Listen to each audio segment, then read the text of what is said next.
शकणार नाही, याचा अर्थ आज त्यांची सरळ सरळ फसवणूक या ठिकाणी केली. आणि एका गोष्टीचा उल्लेख या ठिकाणी केला.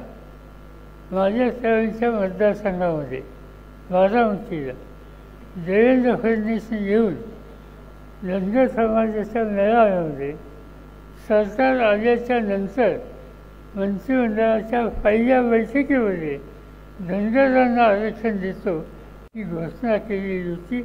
त्याला आज 8-9 वर्ष झाली त्याची पूर्तता त्या ठिकाणी केली नाही. आणि धनगर समाजाची आज यातना कमी करण्याच्या दृष्टी काही प्रकारची पावलं टाकलेली नाही. आमचं सरकार होतं त्यावेळी अनेक काही निकाल याबद्दलचे घेतले.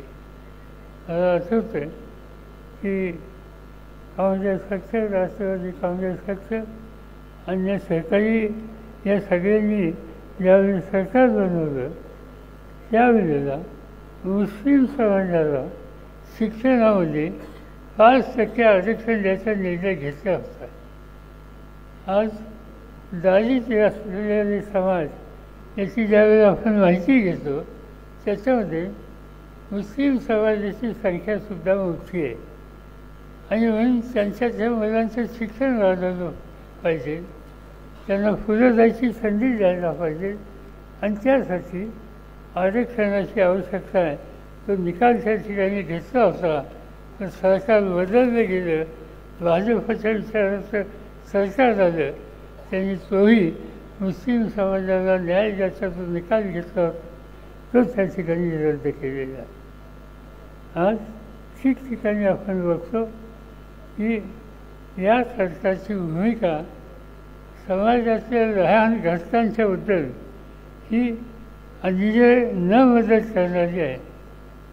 आपण सातत्यानं सांगतो की शाहू फुले आंबेडकर यांचा विचार हा आम्ही मानणारे लोक, पण ज्यांच्या हातात सत्ता आहे त्यांच्या हातात शाहू फुले आणि आंबेडकर ही भूमिका त्यांच्या मनात दिसत नाही. दिसतंय काय? गाय, गोमूत्र, गोलवस्त्र, RSSचे प्रमुख या लोकांची विचारधारा आणि यांच्यावरचे कार्यक्रम यालाच महत्त्व द्यायची भूमिका आज त्या ठिकाणी आणलेली आहे. आणि त्याचं कारण हिंदुत्वावर आधारित फॅसिलिटीजम हे या देशामध्ये आणण्याचा प्रयत्न या सगळ्यांचा आहे.